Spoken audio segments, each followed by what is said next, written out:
¿Qué tal, amigos internautas de Proceso Digital y Departamento 19? Este día en nuestra sala de redacción, un general en retiro, Luis Alonso Maldonado Galea. Él también fue subcomisionado de SOPECO, es analista en temas nacionales, experto en defensa y seguridad. Bienvenido a Proceso Digital. Muchas gracias, a la orden. Trato en lo que sea posible conforme a nuestras capacidades en la temática. Y bueno, hay varios temas que nos concitan en general. Uno de ellos es la efectividad o no y la legalidad del estado de excepción que se ha prolongado por 21 oportunidades en Honduras desde el 6 de diciembre del 2022. Obviamente los cuerpos de seguridad, el ente policial defiende con estadísticas la aplicación de esta herramienta jurídica y organizaciones de sociedad civil y defensores de derechos humanos cuestionan tanto la efectividad como la aplicación del mismo, porque la mayor parte de estos PCM no han sido ratificados en el Congreso Nacional. A su criterio, ¿cómo valora el estado de excepción, su aplicabilidad y la efectividad que ha tenido en estos casi 3 años en Honduras? Desde el punto de vista de la aplicabilidad, desde luego ha sido ratificado por el Congreso Nacional, y eso, según algunos expertos constitucionalistas y también gente especializada en procesos penales, hacen las observaciones de que todo lo que se haga va a tener sus barreras, sus obstáculos, una situación que deslegitime el proceso. Entonces, por lo tanto, hay una falla cuanto a la aplicabilidad. Efectividad o eficiencia en la aplicación del mismo, yo puedo señalar que ha tenido un efecto positivo parcial, limitado. ¿Por qué? Los estados de excepción que suspenden garantías y derechos constitucionales crean ciertas condiciones que facilitan el actuar de la policía en condiciones que no son normales cuando no hay un estado de excepción. Por ejemplo, los allanamientos, las intervenciones que son limitadas por la ley a horas del día, en un estado de excepción se pueden hacer en cualquier momento. Restringe la circulación en un determinado periodo y también las acciones de registro de sitios, de personas, de lo que sea, también es parte de esta facilidad que da el estado de excepción. ¿Cuál es el problema? La Policía Nacional no ha aprovechado esta circunstancia para dar golpes contundentes a la criminalidad organizada y a crear ciertas condiciones de seguridad que hace mucho nos tienen a nosotros en una situación de zozobra, temor, riesgo y afectación de tipo social y de tipo económico. ¿En qué áreas? Por ejemplo, las áreas bajo control de las maras y pandillas en las ciudades todavía no nos reporta la Policía Nacional, Seguridad Interior del Estado. Recuperamos la colonia tal, recuperamos este espacio que por décadas ha estado controlado por maras y pandillas, y que el gobierno nos diga: ahora tenemos un programa de desarrollo humano al interior de esta zona recuperada, tenemos tantos mareros y pandilleros en proceso de rehabilitación, y aquí hay un programa de reinserción social. No vemos nada de eso. Eso para citar un espacio geográfico. Vámonos al norte de Olancho, vámonos al oeste del mismo departamento, vámonos a Gracias a Dios. En realidad hemos recuperado las áreas controladas por los cárteles de la droga para disponer de ahí de una pista de aterrizaje, de una carretera clandestina, de bodegas de almacenamiento, de control poblacional para contribuir manipulación de la droga que ingresa a nuestro país. ¿Hemos recuperado espacios así? No. Y cuando hablamos de destrucción de narcolaboratorios o de incautación de hoja de coca, hablamos cuando el arbusto ya está en plena producción. qué pasó durante los meses antes, a quién pertenecen esas tierras, cuál es la acción de control de esas tierras en las cuales se cultivan las plantaciones de hoja de coca y también el estado de excepción de repente le ha servido a la policía como una especie de condición de comodidad para actuar, pero no para integrarse y hacer operaciones sostenidas para cumplir con esto que yo acabo de citar ahora. Sí, bueno, alrededor de 900 días, un poco más, bajo este esquema de un estado de excepción parcial que deja todavía datos que se pueden debatir, como el tema de la extorsión, la cantidad de personas, familias, comercios que son extorsionados por grupos criminales, la muerte de transportistas, la muerte reiterada de mujeres, los abusos. En el Comisionado Nacional de Derechos Humanos se cuentan por centenares las quejas de abusos policiales durante allanamientos, en horas, bueno, que la ley no lo permite, pero que el estado de excepción sí. ¿Cómo lidiar con todos estos datos que ponen en precario o contradicen la efectividad del estado de excepción? Lo primero que debe rectificar la relación entre el plan de seguridad y el estado de excepción es en cuánto se ha avanzado para disponer de la información y de la inteligencia eficaz para que pueda seguir las operaciones que puedan tener el efecto deseado y la prevención de la comisión de estos delitos, principalmente el femicidio y también muertes múltiples. Pero si se carece de un sistema de inteligencia articulado, si no se ha trabajado a nivel local con las poblaciones para volver a una población colaboradora del sistema de seguridad interior del Estado, entonces se está actuando prácticamente a ciegas. La prevención, aparte de haber otras estrategias que son propias del gobierno, pero mucho se hace cuando hay un sistema de información y un sistema de inteligencia debidamente articulado y que sea capaz de tomar la acción preventiva antes de que sucedan los hechos. La otra cuestión es la cobertura territorial. Se ha hablado de que se están incrementando los efectivos de la Policía Nacional, pero no vayamos a caer en el error de que por el incremento deseable perdamos la calidad del policía. Y también esta limitación de recursos también limita la cobertura territorial a un fenómeno muy ascendente, muy creciente que estamos viendo ahora, la narcoactividad en todas sus manifestaciones. Y lo que debemos de cuidar mucho en esta estrategia de prevención es el consumo. Si bloqueamos el consumo, prácticamente se bloquea la distribución y así sucesivamente se van tomando las acciones. Pero para esto del consumo se necesita la integración de la estrategia, no solamente de tipo policial, sino que las otras entidades del gobierno que están relacionadas con la sociedad deben de tener un papel efectivo, incluyendo la ciudadanía y la ciudadanía organizada socialmente.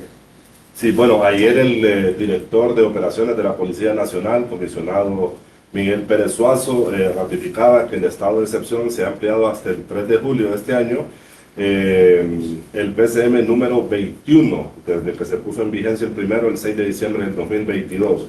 El comisionado de Derechos Humanos se cuenta más de 800 quejas por abusos policiales durante allanamientos en este estado de excepción, pero el comisionado policial decía de que una cosa son quejas y otra cosa son denuncias, y se jactaba incluso de que no hay una tan sola denuncia contra efectivos policiales en el Ministerio Público.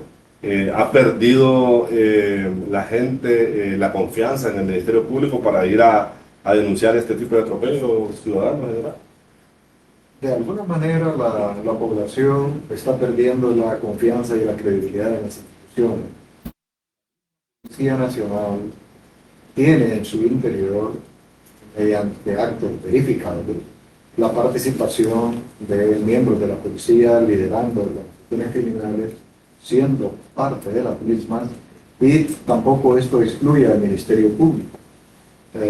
Ya tenemos evidencias hasta la pérdida de armamento bajo custodia del Ministerio Público o en almacenamiento de la Policía Nacional. Por lo tanto, eso está ahí.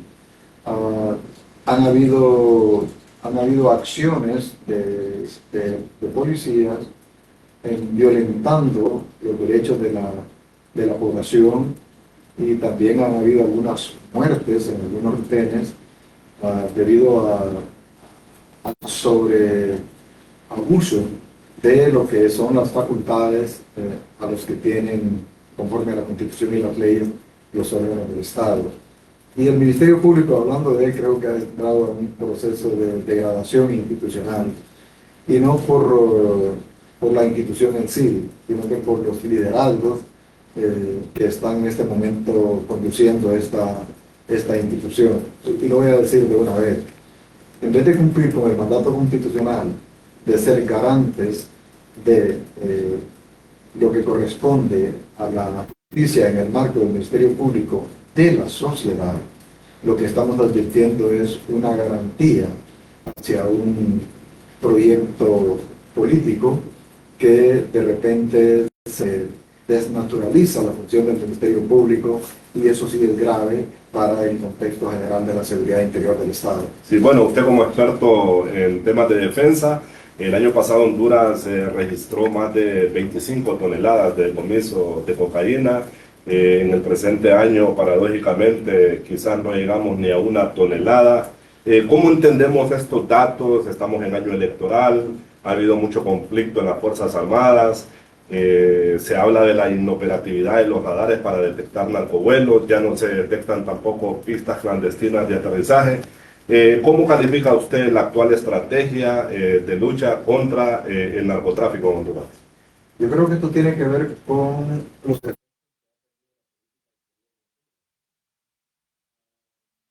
cosas visibles que el pueblo hondureño pudo apreciar. Es la tensión que hubo entre la Secretaría de Relaciones Exteriores de Honduras, acto que provocó la ida del jefe de Estado Mayor Conjunto y del secretario de Defensa a Venezuela, y que a su retorno, con el ánimo de disfrazar el impacto de eso, se renunció al Tratado de Extradición. Digo esto porque, acompañado de esa política exterior de los Estados Unidos, acompañada con una política incoherente, inapropiada, desafiante de parte de Honduras, también esto tuvo impacto en la buena intención del Comando Sur de los Estados Unidos, que proviene desde el Pentágono, para contribuir al fortalecimiento de las instituciones de defensa, y más que todo de defensa, en el marco del interés común de combatir la narcoactividad de nuestro país. Entonces, esto arrastra la falta de obtención de recursos, tecnología, etcétera, para disponer de sistemas de detección y vigilancia en espacios aéreos y marítimos, son los radares. Entonces, aquí hay un problema de desarticulación entre la política exterior y lo que se espera obtener en la política de seguridad, con las relaciones con el Pentágono y el órgano de seguridad interior de los Estados Unidos, en el caso de la Policía Nacional. Por lo tanto, la capacidad de estos instrumentos que conforman parte del escudo aéreo y marítimo se reduce, y desde luego los cárteles de la droga encuentran la oportunidad para sus acciones criminales y delictivas en nuestro país. Y usted, siendo un hombre de armas, un general en condición de retiro, ¿cómo califica el hecho de que la presidenta asuma la titularidad del Ministerio de la Defensa?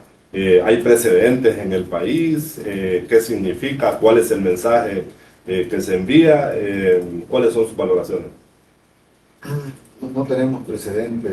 Normalmente las organizaciones, las instituciones, las secretarías de Estado tienen un segundo nivel, el subsecretario, y han habido casos en los cuales, por ejemplo, la Secretaría de Seguridad tiene 2 subsecretarios, pero la Secretaría de Defensa nunca ha dejado de tener un subsecretario de Defensa, y es obvio, a aparte del auxilio que se le da para la gestión de la Secretaría de Estado, también en caso de una ausencia definitiva, lo asume inmediatamente o temporal. Y en este caso la ausencia es definitiva. Es hasta imposible, pero es creer de que no se haya tomado una previsión de esta naturaleza después de un anuncio prolongado, incluso de la ilegalidad de que la señora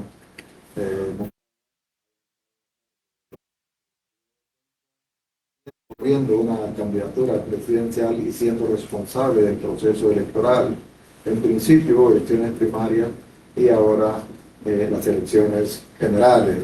Aquí también hay un defecto de toma de decisiones de la Presidenta de la República en este caso, y también de la oportunidad para tomar la decisión adecuada. Ahora viene la otra parte. Tiene sentido que la Presidenta, en este caso de la República, sea también secretaria de Defensa. No lo tiene. Ella, ¿cómo se va a reportar a sí misma? ¿Cómo va a ser posible gestionar el Estado y gestionando una secretaría en particular?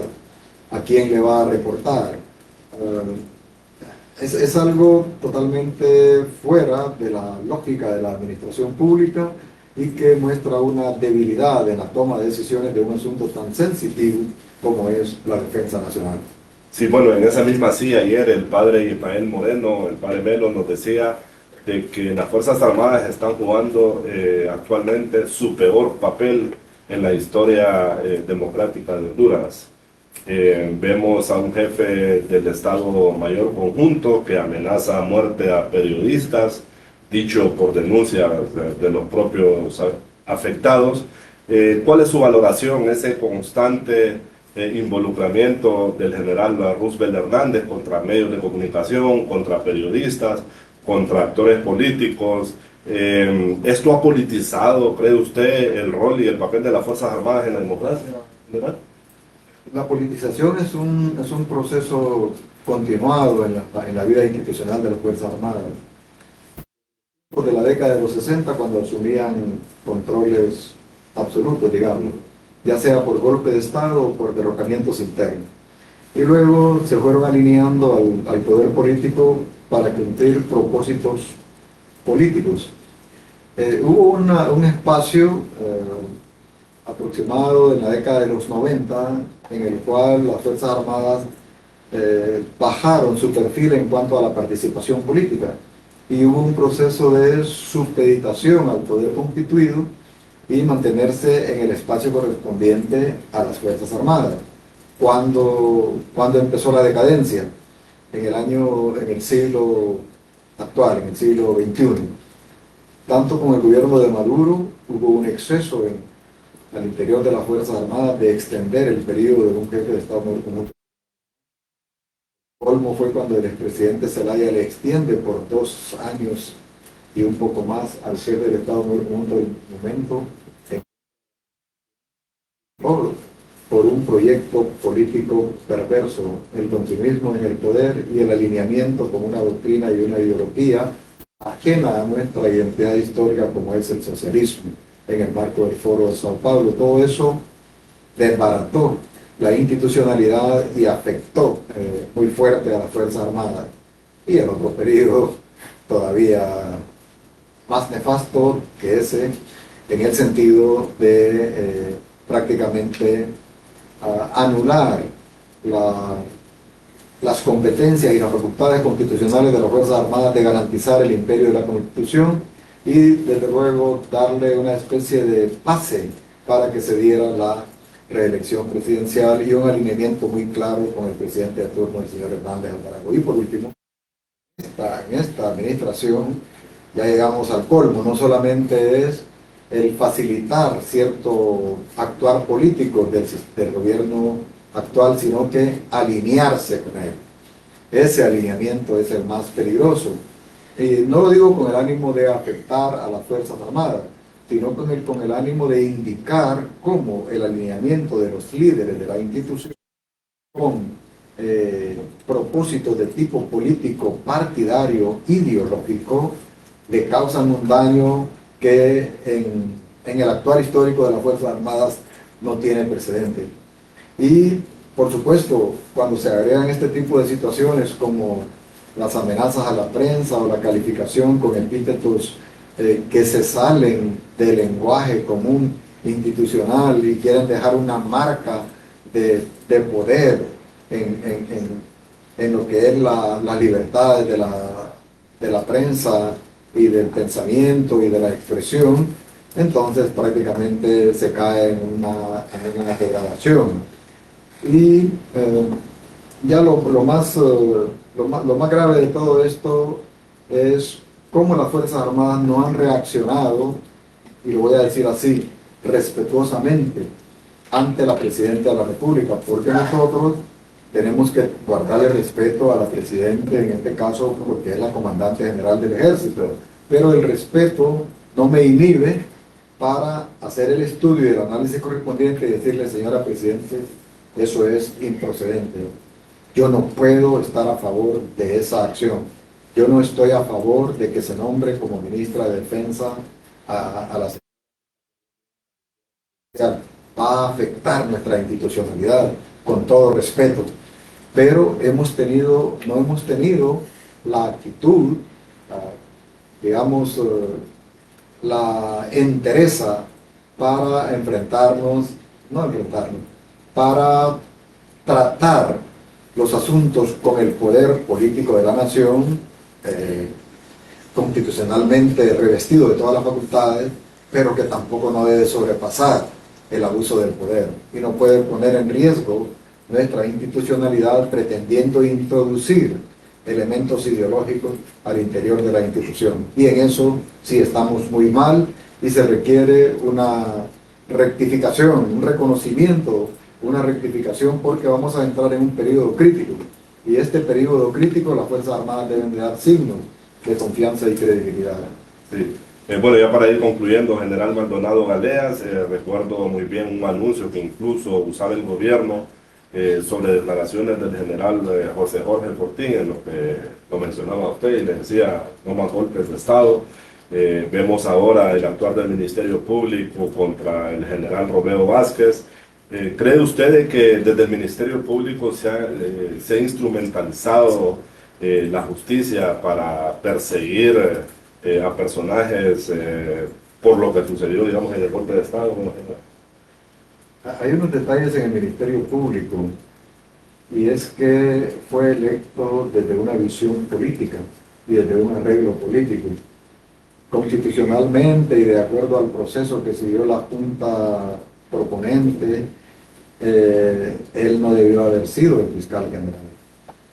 Por lo menos la persona que obtuvo el primer lugar en la evaluación de la sociedad civil, Jenny Almendares, debió haber sido de forma natural por el Congreso Nacional.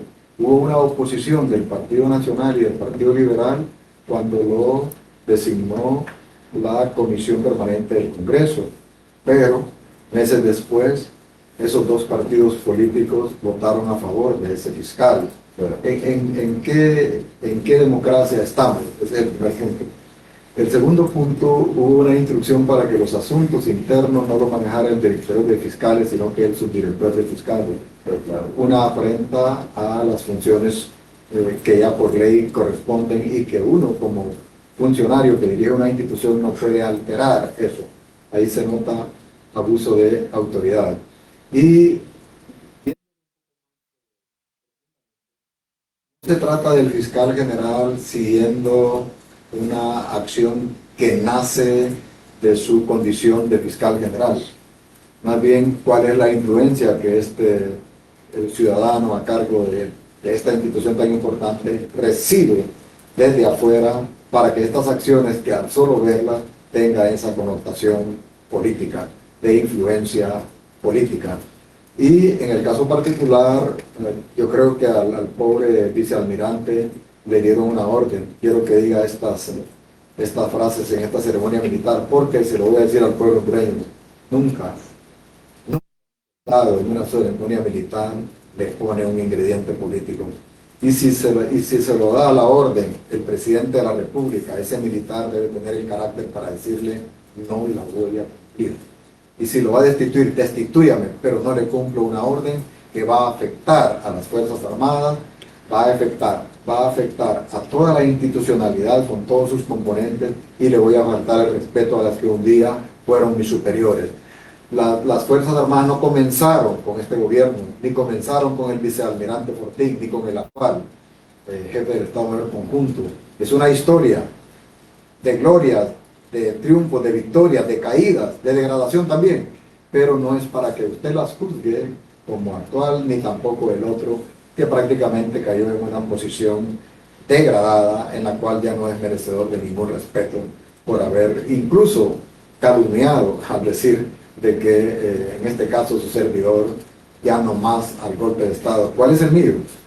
¿Cuál es el primero en el cual participé? Entonces, sí, al abordar el tema, hay una degradación institucional que, como lo dije anteriormente, requiere una reivindicación institucional. Bueno, le dejo para que me regale sus valoraciones finales. Estamos en año electoral, acabamos de tener unas elecciones primarias accidentadas, tormentosas, donde todavía no hay deducción de responsabilidades de los que provocaron el caos el pasado 9 de marzo, y estamos ya casi a horas para la declaratoria a elecciones generales del 30 de noviembre. Sus valoraciones finales sobre el papel que debe de jugar las Fuerzas Armadas para garantizar la democracia en Honduras, después de ser una de las instituciones más respetadas y con mayor credibilidad. Ayer nos compartía este sondeo de Eric, de los jesuitas, que ha caído al 7º lugar. ¿Cuáles son sus valoraciones y el llamado que le hace a los oficiales y a los soldados de la patria que todavía son responsables con el país y con su misión también? Sí. Todas las instituciones del Estado en este momento tienen ante sí un desafío, las elecciones generales. Y aquí se deben de articular dos situaciones. Una, la seguridad que requieren los procesos, seguridad jurídica, seguridad ciudadana, seguridad en todos los aspectos, para que le dé viabilidad a la acción de las votaciones. Y el resto de las instituciones que tienen responsabilidad institucional para el proceso, desde luego, el Consejo Nacional Electoral es el principal actor. Y este actor falló en las primarias, y el actor complementario coadyuvante a esto, Fuerzas Armadas, falló a su misión constitucional. Bueno, se aprecia la falla, se corrige la falla y se toman las acciones pertinentes. No se trata de quién manda más, si el Consejo o la Fuerza Armada. Se trata de coordinación interinstitucional. Se trata de articulación entre las funciones para que se cumpla lo que el pueblo demanda, que sean limpias, honestas, transparentes, y que haya eficiencia en el desempeño de cada uno, que no hayan retrasos. Todavía no comprendo yo por qué hasta ahora se está enviando ese presupuesto. Los presupuestos son presupuestos de años anteriores para hacer las acciones. Pueden haber afinamientos o ajustes. Bueno, que haya el cumplimiento adecuado de los plazos para la aprobación del presupuesto, y que haya la planificación operativa de aquí al 30 de noviembre. Y sobre todo, lo último, y creo que es lo más importante, la veeduría ciudadana. Nosotros los ciudadanos estamos obligados a mantener permanentemente una veeduría sobre todos los procesos, y este eleccionario es determinante para el futuro de Honduras. Muchas gracias. Esta tarde, en la redacción del Proceso Digital, el general en condición de retiro, Luis Alonso Maldonado Galea, quien nos ha regalado importantes reflexiones sobre el rumbo del país, la actualidad política y también lo que será este año electoral. A todos ustedes les invitamos a seguir muy de cerca todo este tipo de entrevistas a través de todas nuestras plataformas digitales mediante un clic. Buenas tardes.